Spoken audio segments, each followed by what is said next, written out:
पंडित रामनारायण अपने समय के विद्वानों में सबसे अधिक विद्वान और पूजनीय थे।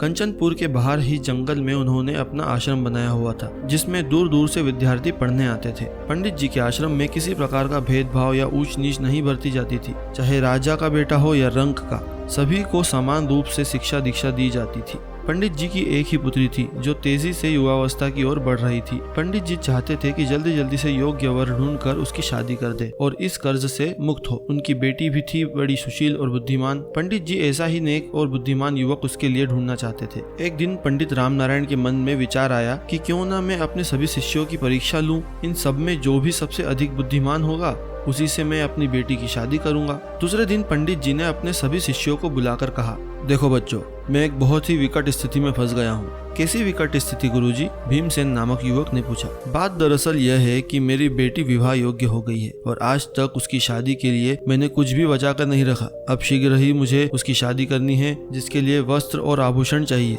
इसमें चिंता की क्या बात है गुरुजी? एक सुंदर सा युवक अपने स्थान से उठकर बोला। मेरे पिता नगर सेठ है, आपके आदेश पर मैं हजारों स्वर्ण मुद्राएं आपके चरणों में लाकर डाल सकता हूँ। नहीं नहीं गुरुजी, आप मुझे आदेश दे, मैं इस राज्य का युवराज हूँ। आपके एक इशारे पर मैं आपके कदमों में हीरे मोती सोने चांदी के ढेर लगा दूंगा। इसी प्रकार बहुत से युवकों ने अपनी सामर्थ्य के अनुसार धन देने की पेशकश की, किंतु पंडित जी ने किसी का प्रस्ताव स्वीकार नहीं किया और बोले, नहीं नहीं, इस प्रकार से मेरा सारा मान सम्मान धूल में मिल जाएगा। लोग कहेंगे कि पंडित रामनारायण ने भिक्षा लेकर बेटी के हाथ पीले किए हैं। फिर आप ही कोई रास्ता सुझाइए गुरुजी, इस समस्या का समाधान कैसे हो? युवराज वीर सिंह ने कहा। देखो बच्चों, हमें कोई ऐसा रास्ता तलाशना है कि सांप भी मर जाए और लाठी भी न टूटे। तुम सभी थोड़ा थोड़ा सामान जहाँ तहाँ से चोरी करके लाओ, मगर एक बात का ध्यान रहे कि इस चोरी का किसी को पता नहीं चलना चाहिए। अगर दाएं हाथ से चोरी करो तो बाएं हाथ को पता न चले कि क्या चुराया गया है। यह चोरी एकदम गुप्त होनी चाहिए, इस प्रकार तुम्हारे गुरु की लाज बच सकती है। आप चिंता न करें गुरुजी, सभी शिष्यों ने एक साथ कहा। ऐसा ही होगा।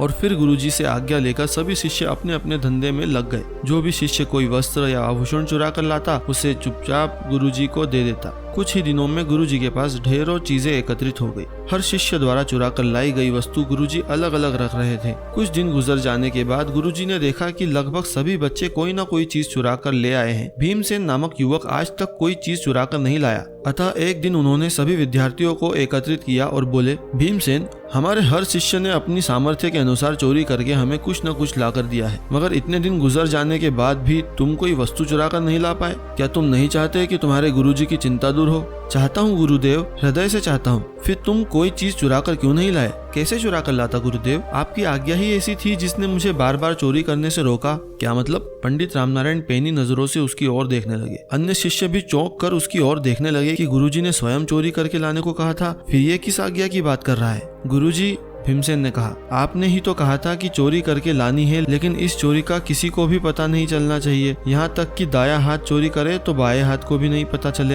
हाँ कहा था, मगर इसमें क्या परेशानी थी? गुरुदेव, आपने ही तो हमें यह सबक सिखाया है कि हमारी आत्मा सब कुछ देखती है। फिर मैं अपनी आत्मा से इस चोरी को गुप्त कैसे रख सकता था? बस यही कारण है कि मैं आज तक कुछ भी चुरा कर नहीं ला सका। धन्य हो तुम, धन्य हो बेटे। पंडित रामनारायण ने शाबाशी से उसकी पीठ ठोककर सभी छात्रों के सामने उसे सीने से लगा लिया और बोले, तुम मेरे सच्चे शिष्य हो। फिर अन्य शिष्यों से मुखातिब होकर वह बोले, देखो बच्चों, मुझे इस बात की खुशी है कि तुम सब मेरे आज्ञाकारी शिष्य हो और तुम सभी ने मेरी आज्ञा का पालन किया। मगर मेरे बच्चों, आज मैं तुम्हें एक शिक्षा देता हूँ कि यदि माँ बाप, भाई बहन, यहाँ तक कि यदि गुरु भी किसी गलत कार्य के लिए कहे तो भी जीवन में कोई गलत कार्य नहीं करना। तुम लोगों की बुद्धि परीक्षा और अपनी पुत्री के लिए योग्य वर ढूंढने के लिए ही मैंने यह सब नाटक किया था। भीमसेन को मैं अपनी पुत्री के योग्य वर मानता हूँ। आशा है इस पाठ से तुम सभी ने एक नया सबक सीखा होगा। जाओ, अब जो वस्तु तुम जहाँ जहाँ से चोरी करके लाए हो, क्षमा मांग कर ये सभी वस्तुएं वापस कर आओ। गुरुदेव, हम मानते हैं कि भाई भीमसेन हम सबसे योग्य है। हम इसे गुरुज माता के रूप में स्वीकार करते हैं। सभी शिष्यों ने एक स्वर में कहा और भीमसेन को कंधों पर उठाकर खुशी से नाचने गाने लगे।